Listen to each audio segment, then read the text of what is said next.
thanks. It's always a joy to talk about Dunbar High School. My name is Jewel Witherspoon Holland, and I spent my whole 12 years at Dunbar. My name is Brenda Benning. I'm the class of 1961. William P. Kennedy, class of 1958.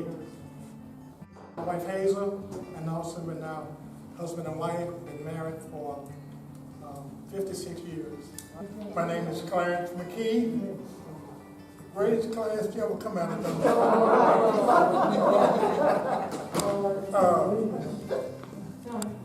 starting first grade, 1947. Class of 65. My name is Edward Lanier. I attended Dunbar from the first grade to the 12th. Graduated here. Hey, good evening. My name is Dunbar Jones. I was part of the integration, and I was at North Rowan from 1965 to 1967. Technically, I should have graduated with this class, but I'm proud to be part of Dunbar, and my experience at Dunbar was awesome.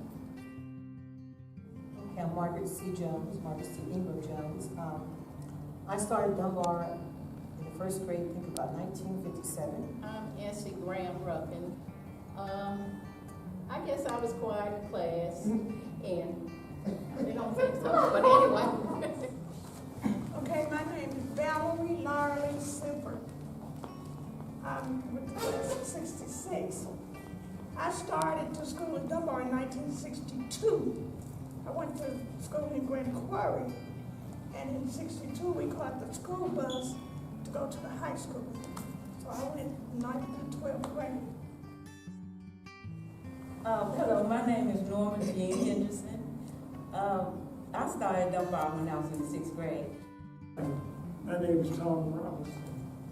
Member of the 1966 class of Dunbar. It was a good time at Dunbar. On December 30th, 2015, the vacant, long-closed Dunbar High School was virtually destroyed by a fire. But memories are deep and true in the minds of the Dunbar Tigers. Friendships built during their school years tell a story of school cultures founded on learning, respect, and dedication to community. The Dunbar High School Alumni Association, as well as other community members, still celebrate their school and its ideas. I've been out of Dunbar for 70 years. I finished in 1950, so that kind of tells you how old I am. Have a whole notebook. When Margaret asked me, I forgot I had written down some things my years at Dunbar. So I'll start out with the first grade, Miss Sadie Fair, and I think she taught everybody in East Spencer. She owned a film home in town. And then we came through the grades. When I first started, Dunbar had only 11 grades, and I think in 1944 or 5 they added the 12th grade. And I have a picture of the class of 1941 with my brother and sister, and I have a lot of pictures. You might want to look at the dance group, the basketball teams, and I don't know if you knew it or not, but Dunbar had a football team up until the building burned in 1938, and I have a picture of it here, if anyone would like to see it. And my class was the first, 1950, to have a yearbook, the Dunbarian.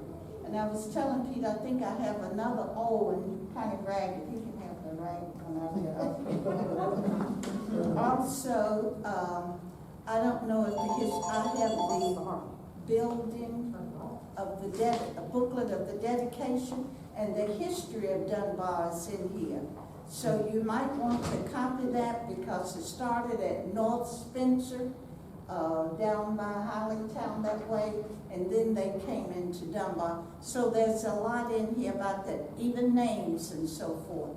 So I have it has, when I put my glasses on, this booklet has pictures of inside, outside, floor plan, and the history of the new part.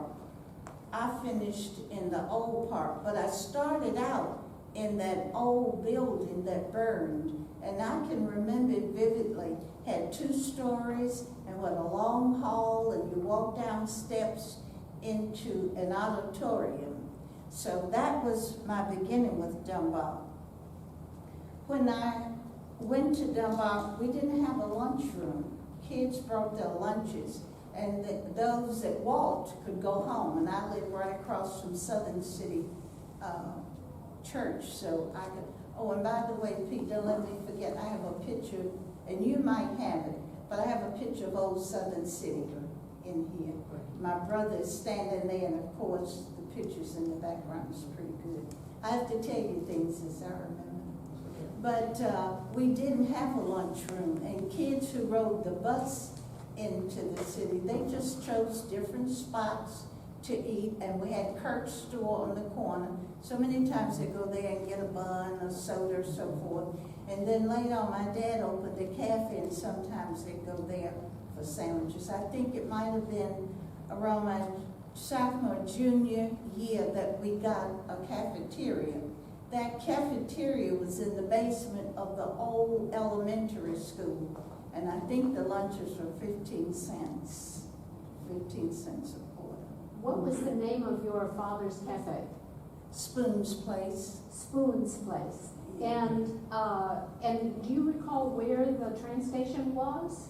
Yes, you know where City Hall is? Yes. It's back and the ice plant was back in there. Okay. And that was before a lot of people had electric refrigerators, and sometimes and that's when we had refrigerated cars. You know, all of them would stop there and get ice. And many of those big blocks would fall off. So the boys, little boys, 9, 10, 11 years old, had a little train, had a little wagon. They could go pick up the pieces of ice, and they'd come up the street and sell you 10-cent piece, 15 cents piece, depending on the size. But that's what they would do. I had another question too. You said that when the first school burned down, was that located where the elementary school still exists? No, it's located where the high school side is, the first part of the building. It was there. Okay. And my brother drew a picture of that, and I have a vivid memory of it, but I don't know what happened to the picture. So I wish I could go to the police station like they draw pictures of people and just tell them what it looks like. It looked very much like old Lincoln Grammar, if anyone can remember what it looks like. And when the school burned, the elementary children went to school in Southern City, and the high school kids went to school in Shady Grove.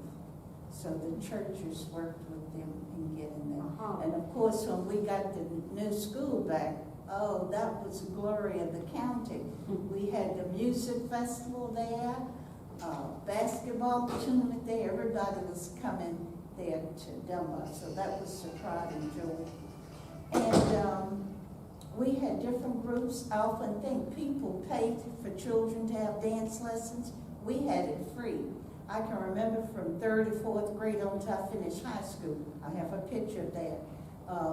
We had a dance group, and we traveled to the schools in town, went to Thomasville, I remember, and maybe somewhere else.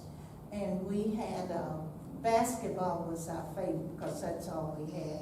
And not bragging, but we were the best. We beat just about everybody around. And I got on the basketball team my sophomore year. And my friends and I decided we wouldn't join our freshman year. Some of you know the people, Quinny Pledger, Sue Francis, Hoover. They were top stars, and we knew we couldn't make it. They graduated, so then we went and we made first team. We didn't have a band.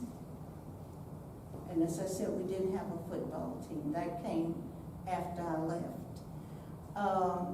Also, I have in here activities that we did. So, I even have a program of May Day from 1947. Guess who was Queen? Elizabeth Horse. So I made a copy of the day and sent it to her. And that we wrap in the maypole. I guess kids don't even know about that now. but we did that, and that was a biggie. So we had dance group, chorus, women and men's, boys choirs, basketball teams, no band, no football, had May Day program, plays at the end of the year in the lower grades. And I have a program of that, one is called the Lemonade Stand. So I think in the 3rd grade, I was real proud. I was the queen. So we had little fairies and little queens, and they charged 15 or 20 cents to come to that. And of course, we all looked forward to that. We had clubs, NHA, NFA, New Homemakers of America, came out of home ec that kids don't have now. And we had dances. I can remember at Halloween, we put straw and stuff all over the gym, and we just danced like wild stallions in there because we had to be home by dark. Dance group, I mentioned that. Basketball places that we played. Carvin, Kannapolis, Logan and Concord, Agri and Landis, Carvin, Atkins and Winston-Salem, and William Penn in High Point. The choir gave Christmas programs and at the end of the year. And most of the civic activities were held in Dunbar. One program, and I have a program in here of it, Pete, you might remember it, but can you remember the old colored fireman, volunteer fire department when they ran the reel? Sure. Can you remember that? Yes. Okay. They had a program at Dunbar, and I have a program of that in here also, because, okay, Margaret's telling me I'm almost through. Well, let me skip, because I want to tell you that Dunbar have put out some great people. And I always like to mention unsung heroes, somebody who was in the background that made the other one stand up. So we had business owners, members of city council, Peter's here to prove that, education, teachers, administration, served in most of the 50 states, and I was fortunate enough to teach in Germany for 1 year. Nurses, beauticians, served in the military, all branches. We had an admiral to come out, Larry Poe, from Dunbar, volunteers, churches, community members of Mason, Masonic organization, Greek organization, government workers, domestic engineers. That's how I got to school every summer. I was a domestic engineer. Railroad workers, brickyard workers, ice plant workers, mechanics, churches served in all areas, innovative in religion, organizations belong to, religion, ministers, deacons, etc., school board, Gene Kennedy is on now, law enforcement, morticians. We had 3, Aaron Stout, Francis Heath, Lawrence Witherspoon, my brothers. They finished Eccles Mortuary College in Philadelphia. And of course, Esme Kaiser began the program. If you have any questions, got to tell this, Joyce. These children of Dunbar, so not only did we excel, but we encouraged our children. Joyce Moses Sims' son, Derek Sims, finished the Naval Academy. Larry Poe, son of Mrs. Poe, who taught there, he became an admiral in the United States Navy. William Pete and Hazel Kennedy's daughter, Jacqueline, is in the theaters and she's written books. And of course, Pete's been on the council. Stephanie Cross played pro football, and I couldn't remember her name. And we had a few firsts. Mary Kelly was the first black clerk in East Spencer. Correct me, was Ben Craig a Reginald Master first black man? Reginald. Okay, I didn't know. All right, you have any questions to ask me? Oh my goodness.